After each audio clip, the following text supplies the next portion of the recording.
Satguru Dev ki Jai.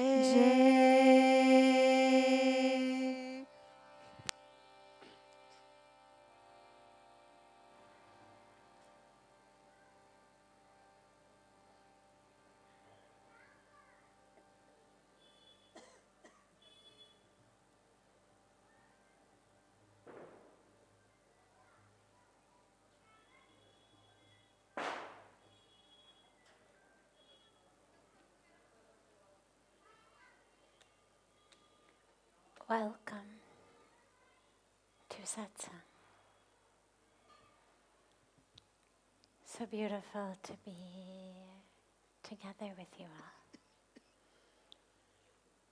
And a very happy Govardhan Puja to all of you this very sacred 4th day in 5 days of sacred Diwali celebrations.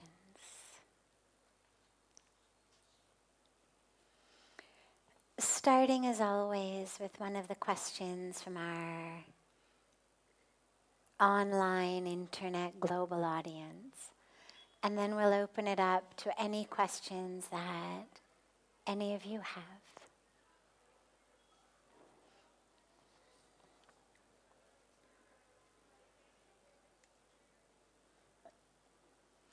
How can you overcome all of your past traumatic experiences?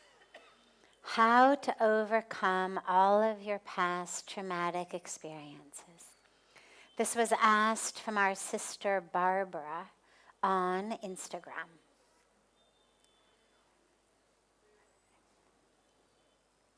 So, trauma actually is something that impacts and affects the very fabric of who we are, the very nature of who we are. And it ripples through who we are, changing it.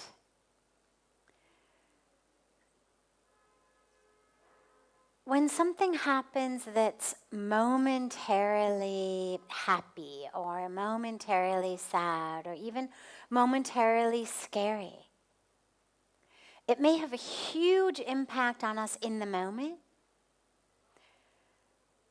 but then it dissipates. We come back to equilibrium. But when trauma happens, whether it's a one-time thing or whether it's a many-time thing, when trauma happens, it actually changes who we are.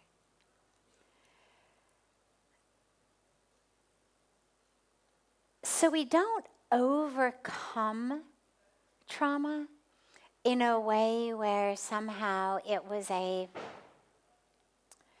thing and we have removed it from our life.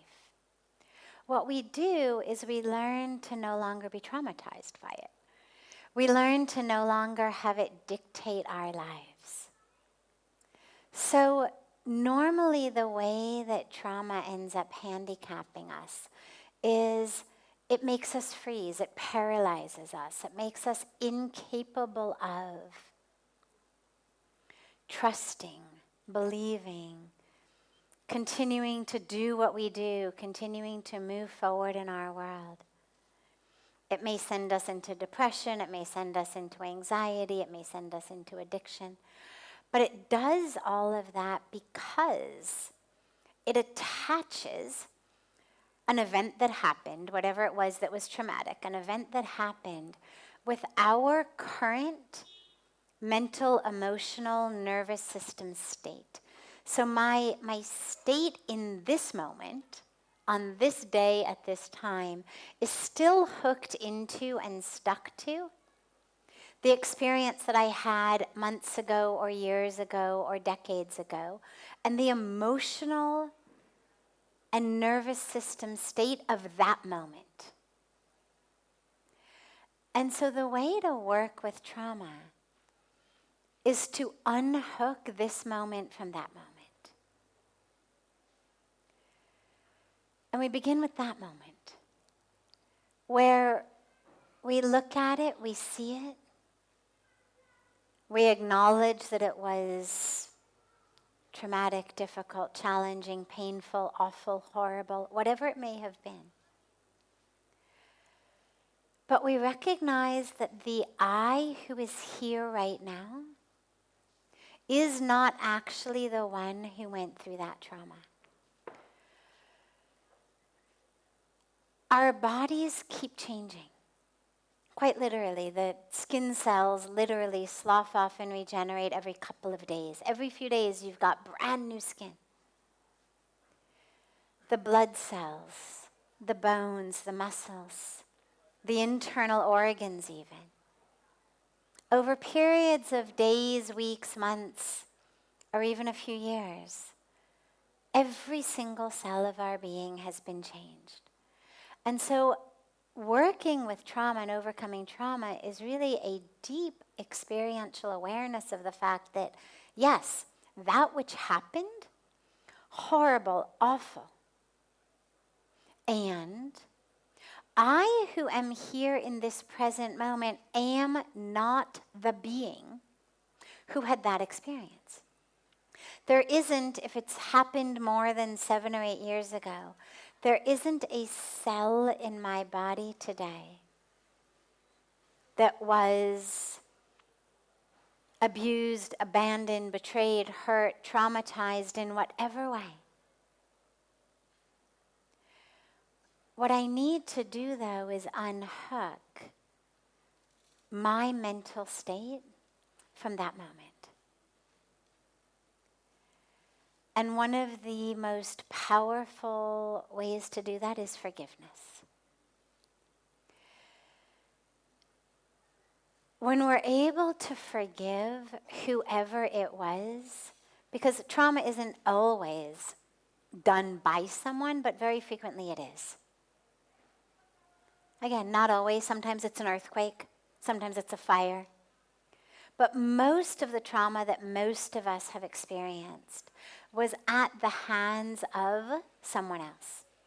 Knowingly, unknowingly, intentionally, unintentionally. That person has harmed us in a way that wasn't just painful, but that actually is trauma, that actually has left a ripple, an impression, an impact upon the very fiber of our being. So the first thing we do is we forgive them. And that doesn't mean that what they did was okay. Forgiving is not condoning. It's not saying, hey, that was great, do it again. It's not saying you should do it to someone else. It's not saying it wasn't such a big deal. It's saying one thing and one thing only, which is, I deserve to be free. Whatever happened, I still deserve to be free. Whatever happened did not change my core birthright for freedom. But in order to exercise that, I need to forgive. And so the first step in overcoming that is really forgiving, letting it go. And the second step is that deep personal awareness through a meditative practice, through a contemplative practice, to recognize that isn't me. That's not me. I know in my life, when I first came here at the age of 25, I was identified by, paralyzed in many ways by, deeply, deeply, deeply impacted, affected by trauma that I had experienced approximately 20 years earlier. And when I finally realized, wow, the woman who is standing here today on the banks of Ganga doesn't share one cell with the girl to whom that happened. And so I can feel incredible compassion for her, incredible sadness for her, incredible love for her, and I don't need to be paralyzed because it isn't me. If someone said to me, show me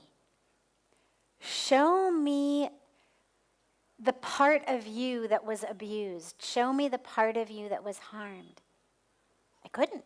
No longer exists. Every cell of it has been regenerated. All I could show is habitual mental patterns that I was carrying for 20 years. Carrying, creating, recreating, recreating, recreating, recreating. And that's what we do. And so that really important aspect of trauma is the awareness that this of today is not the one to whom that happened. And we work on the forgiveness. There's also some really powerful, depending on the way that the trauma has impacted you, there's some really powerful, quite simple, not simplistic, but quite simple, behavioral and cognitive behavioral techniques that can be used to really help unhook this moment from that moment. For example, let's say that when you were young, you shared a bedroom with your older brother. And every time that mom or dad turned off the bedroom lights, your brother would get out his baseball bat and beat you. Well, once, painful. Every night, traumatic. Now you're an adult, and you find that you need to sleep with the lights on. Because your entire nervous system reacts to darkness. You live in a different state, your brother lives in a different state, he has overcome his childhood violent tendencies, you now have a very good relationship, you happen to have a pit bull for a pet and a very, big macho spouse who would protect you should anything ever happen to you. So you're not in any danger at all. Lights go out, nothing is going to happen to you. But the nervous system of today, the mental framework of today, the mindset of today is so hooked into those days that lights out, panic. And in addition to the forgiveness of the brother, in addition to the recognition, the awareness that should not have happened to her, but she isn't me. Along with that, there's some really, really, as I said, simple but powerful techniques that you can use to overcome that. Working with the darkness, working with visualization, working with all of that. So never feel like trauma is somehow a life sentence. It's become a buzzword these days. It's kind of something that everyone is talking about, which is wonderful. I love when that happens because it's bringing things up or talking about them. The bad news when that happens is there starts to be a lot of money in it. And the more money there is in something, the more complex things seem to have become. Because if I'm going to get you to pay me huge sums of money to help you, well, it needs to be really a complex situation. And some situations are. Some absolutely are. But a lot of them actually can be healed, fully healed, through just those first 2 steps. And in some cases, the addition of some of the cognitive behavioral or just behavioral teachings and techniques that you can implement to help yourself get over that. Another really, really powerful way that I found is working with a mantra, because the way that trauma keeps impacting us is in our minds. We keep thinking about it, we keep moving through today based on then. And if every time that thought or that memory arises in your mind, instead you can work with a powerful mantra. It actually helps free the mindset, and it helps free the mental chains. And once that's free, that's the only place that you're holding on to it. The last piece that I would say is working with the body, things like yoga.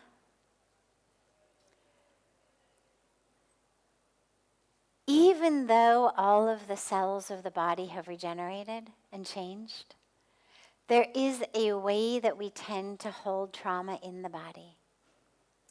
And the more that I can mindfully work with my body through a practice like yoga, or a practice like Tai Chi, or Qigong, or these practices that really bring us into movement, stretch, flexibility, strength, but with a lot of mindfulness, you'll find that as you are able to free the body, the mind actually frees along with it.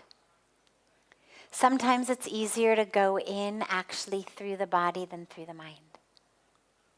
So try all of these. And as I always remind people, there's nothing to be ashamed of to get professional help. I know in India there's a big taboo around therapists and psychologists and whatnot, but there really shouldn't be. Having someone with a skill to help you sort through the mind and emotions, it's, if you break out with a rash on your skin, you're going to go to a dermatologist. You understand this guy or this lady has gone to school. They understand what this rash might be. If you've got, pain in your kidneys, you're going to go to a nephrologist. You understand. They know about kidneys. And finding someone who knows something about the psyche, about trauma, about the ways that we get stuck, can be really, really helpful. So never feel like that's somehow something to be ashamed of or embarrassed about. Getting help is the way that we clear through whatever it is as quick as we can, whether it's a rash or whether it's something in our hearts and minds.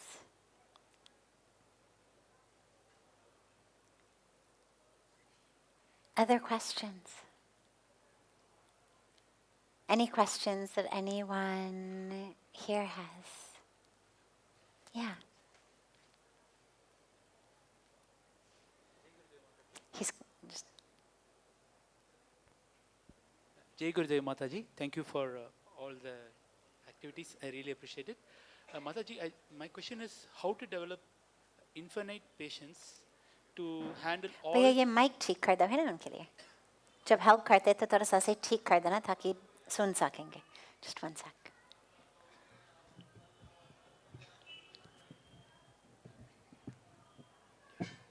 There you go. That's okay.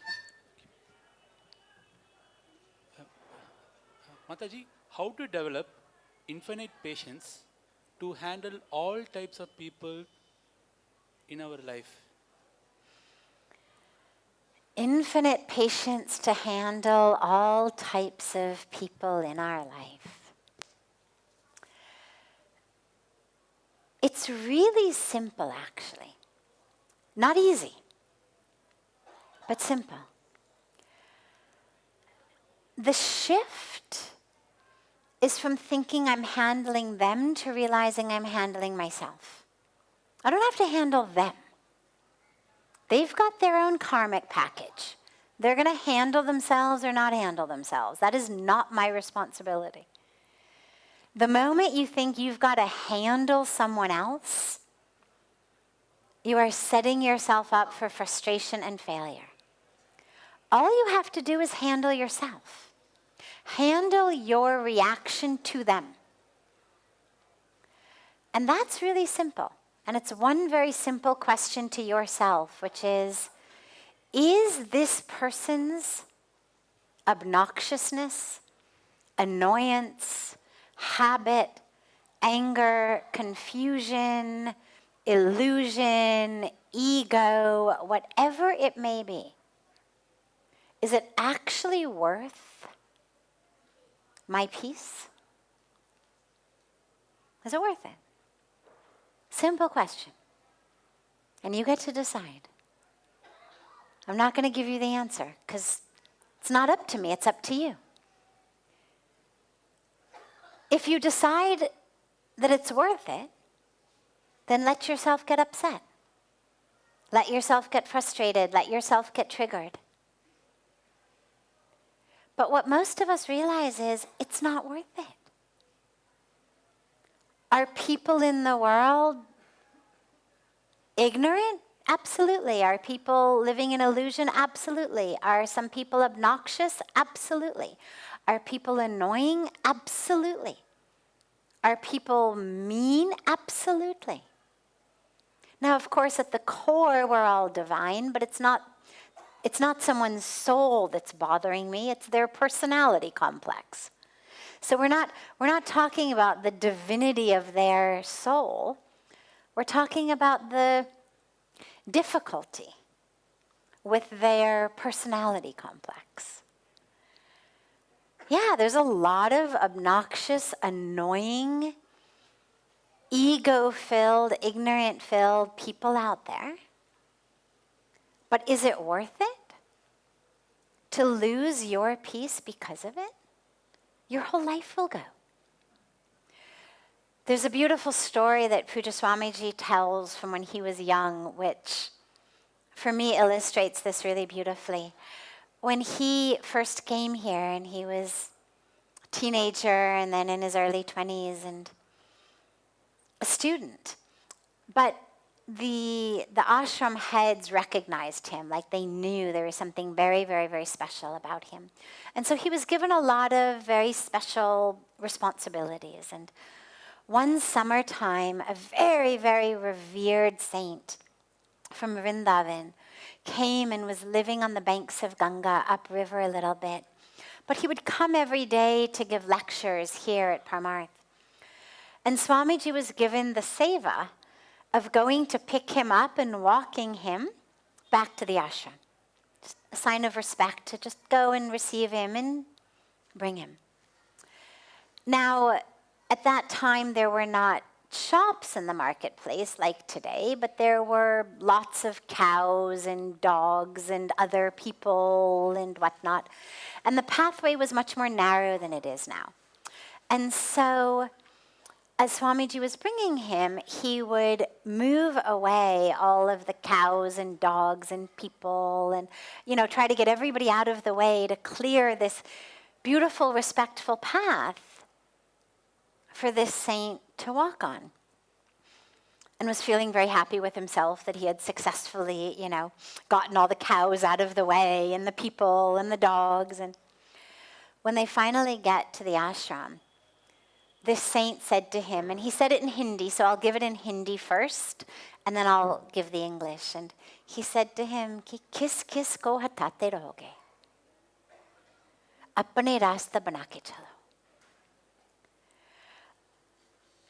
Who are you going to keep trying to remove from your path? What are you going to keep trying to remove off of your path? Don't worry about them. Let them be. Find your path through them. Make a path through the obstacles. Don't try to remove everything. There's more obstacles than you've got arms to remove them. Find your way through the cows, through the dogs, through the people. You'll just drive yourself crazy if you keep trying to hatate raho, if you keep trying to remove them. And that's really the lesson for this, is the patience that we need is to stay anchored and grounded and focused, even while some people are acting like cows, and people are acting like dogs, and people are acting like scorpions, and people are acting like monkeys, and whatever else may come in your path. Rather than waste your precious life energy on trying to get them out of the path, just find your way through them. Conserve that energy. Use it for your peace, your joy, your awakening, your self-discovery. Don't try to deal with them. Deal with yourself. Other questions?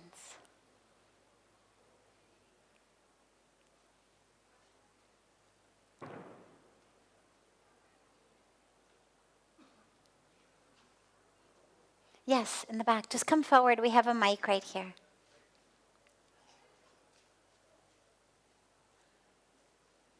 Yeah, you can just come and ask your question in the microphone.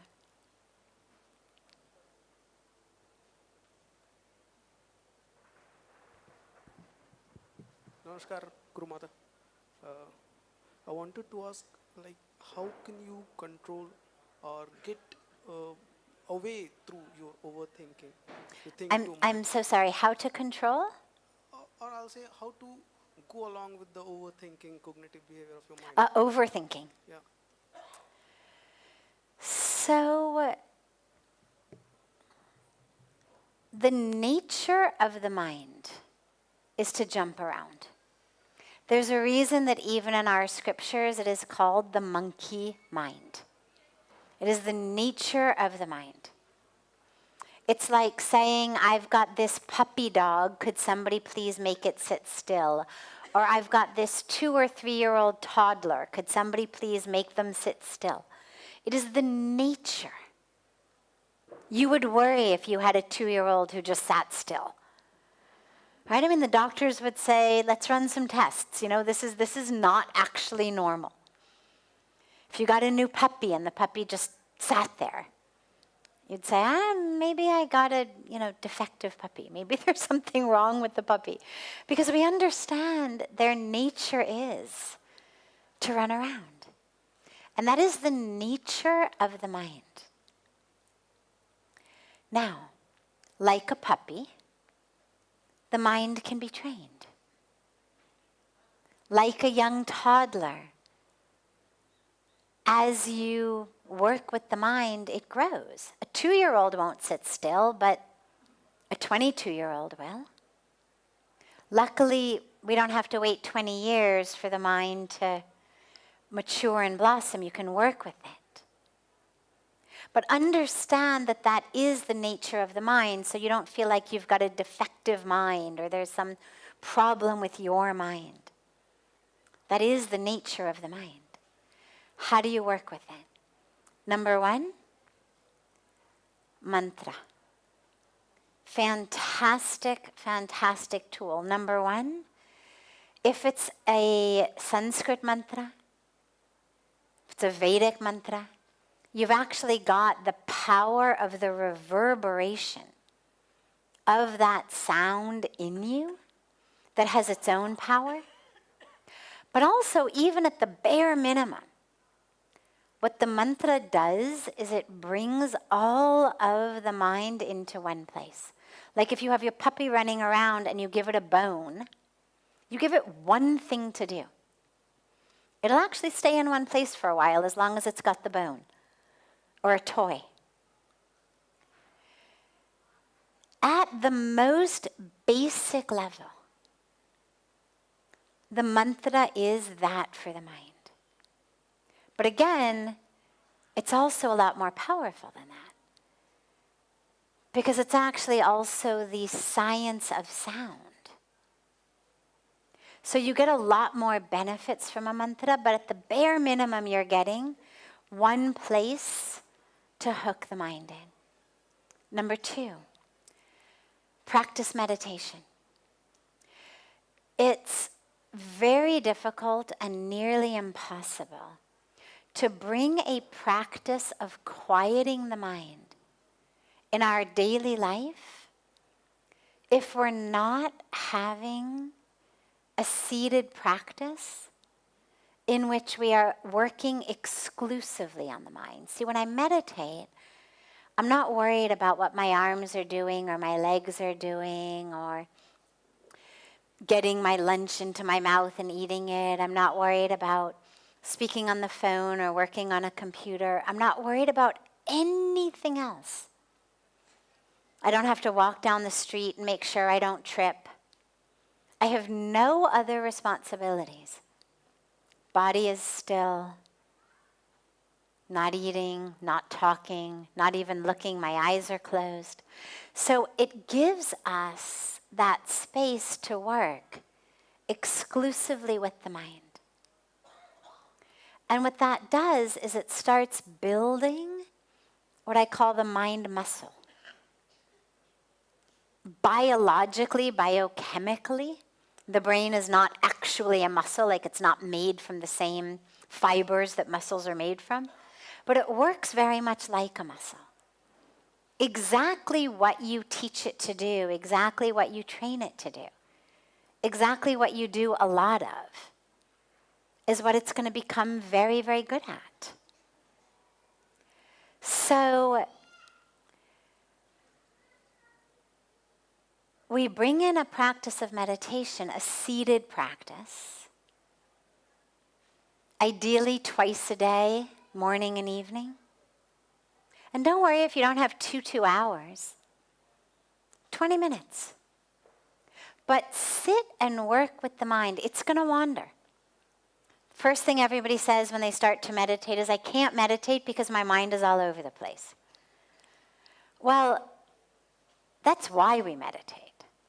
I mean, ultimately we meditate for self-realization and God realization, but the first thing we have to do long before we can realize God or realize the self or awaken to the divine is create some space in my mind.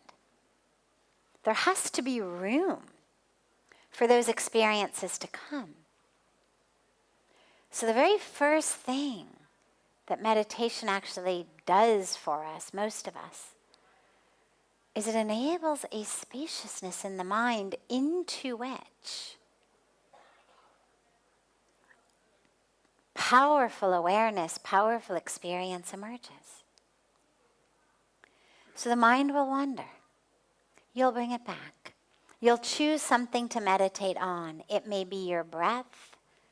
It may be a mantra. It may be your third eye. It can be any one of numerous meditative techniques. But your mind is going to wander. It's going to start to think about breakfast or lunch or work or whatever it may be. And then you'll just bring it back. And then it'll wander again and you'll bring it back. And it'll wander again and you'll bring it back. And it'll wander again and you'll bring it back. And eventually what you're going to find is that it wanders less. You're able to bring it back more quickly. And that slowly you actually are able to string together some consecutive moments in which it hasn't wandered. In which it is literally right here, right now. And then you're going to be able to carry that into your day. Because while obviously we don't move through our day like this, I can chant my mantra. Driving a car, grocery shopping, washing dishes, cooking food, doing almost anything. I can be meditating on my breath. Driving a car, grocery shopping, doing dishes, cooking dinner, sitting in a board meeting. I can be doing all of that with open eyes, moving through the world. And so then you start to bring the meditation into your daily life. And that's the only way to do it. Most of us try to work with the mind by the mind. And so we start to think about how I'm going to stop thinking so much. And we simply think about it. How am I going to stop thinking so much? Well, all right, maybe I could, and we just keep thinking. You can't use the mind to free yourself of the mind in any way other than letting the mind be an ally to get you to sit for meditation, letting it bring awareness back to the breath or the mantra. You cannot figure out how to stop overthinking. All that does is make you overthink more. You've got to actually give yourself an experience of a stillness. And then that will just become your pattern. Another really good practice is silence. Now it's interesting because in silence, it's only our mouth that is silent, and you're talking about what's going on in the brain.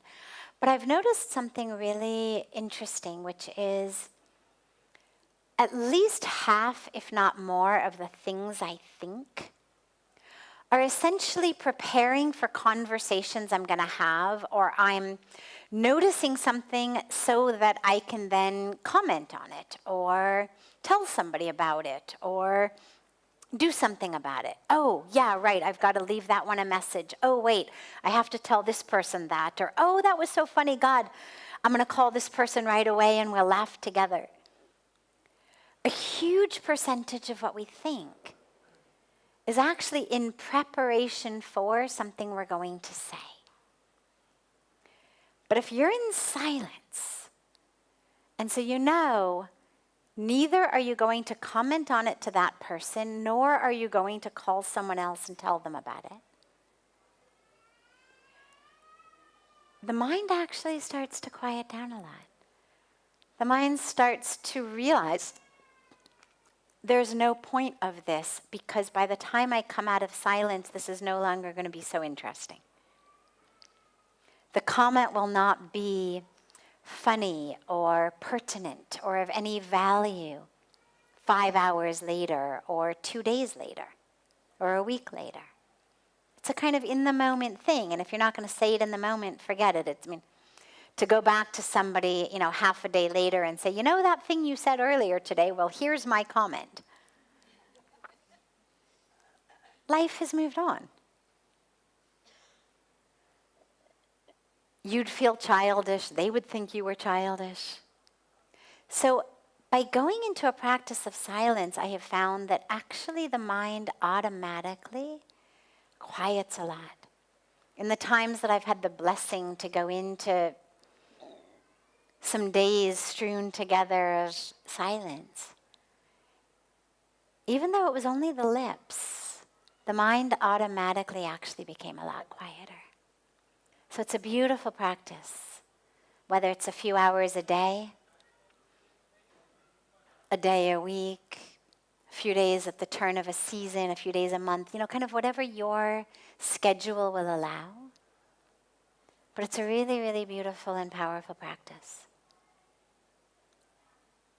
Wonderful. Have a beautiful rest of your evenings. A beautiful day to our family joining us through the gift of technology online. And I look so forward to being together again tomorrow. And so much love to you.